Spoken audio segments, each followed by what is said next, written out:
Would it surprise you to know that those things we love to think of as coincidences really aren't? They're really your brain doing its job. And would it shock you to know that you can actually train your brain to seek out those coincidences? In fact, you're probably already doing it right now, but you're doing it unconsciously. Let me explain. There's a part of your brain known as the reticular activating system, and it has several jobs, but one of its jobs is about ordering of information and focus and creating perceptions. You see, there's so much information hitting all of your senses through your eyes, your ears, your nose, your sense of touch. There's all sort of stuff coming at it. Too much. So what it does is it acts as a filter. So what sort of stuff will it filter in to your consciousness and not bother to filter in? Well, the stuff you're thinking about on a regular basis. So if you've been thinking about something, your brain makes a note of that and it looks for patterns. So if a mate of yours just got a new type of car and you think, well, I've not seen those for a while, then when you're out in the road, your brain's going to go, oh, there's one over there. Oh, there's one. You're going to go, that's a coincidence. That's the same car as my friend has got.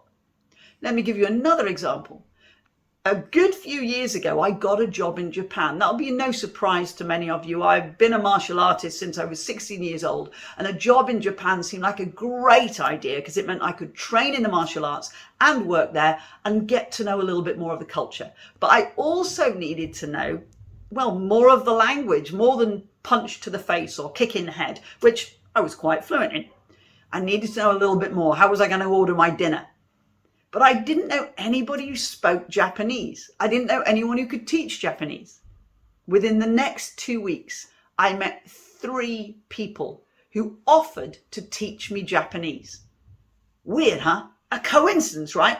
Well, one of them, I was standing in Waterstones looking at Japanese books, and the person next to me struck up a conversation. So I guess that coincidence wasn't weird enough.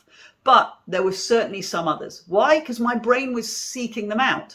I'd been thinking about Japan, I'd been thinking about learning Japanese, and my brain decided to filter some stuff out because there was too much and some stuff in. I was looking through the newspaper and all of a sudden, boom, an advert popped out about Japanese lessons at my local college. Now, I wouldn't have noticed that normally, but my brain went, look at that. So here's the point. You can train your brain. What you think about, your brain will find you. This isn't a kind of a la, la, la, la, la, la, oh, it's going to seek it out for you. But there's all that information is coming in anyway. What it's going to do is it's going to go, there, look at that. That's that thing you were thinking about. So this means that if we spend our life thinking that the world is a negative place and a miserable place, then it's going to seek out those news stories.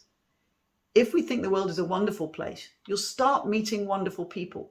Those people were there anyway. The difference is you're going to take note of them. So you may or may not know this expression, GIGO, garbage in, garbage out. What we spend a lot of our time thinking about, our brain will seek out for us. So we need to be careful about what we think about and actually focus on the stuff we want. We could spend the morning in bed just focusing on some stuff that we need, and our brain will then seek out those patterns. They're there anyway. This isn't psychobabble. This is science.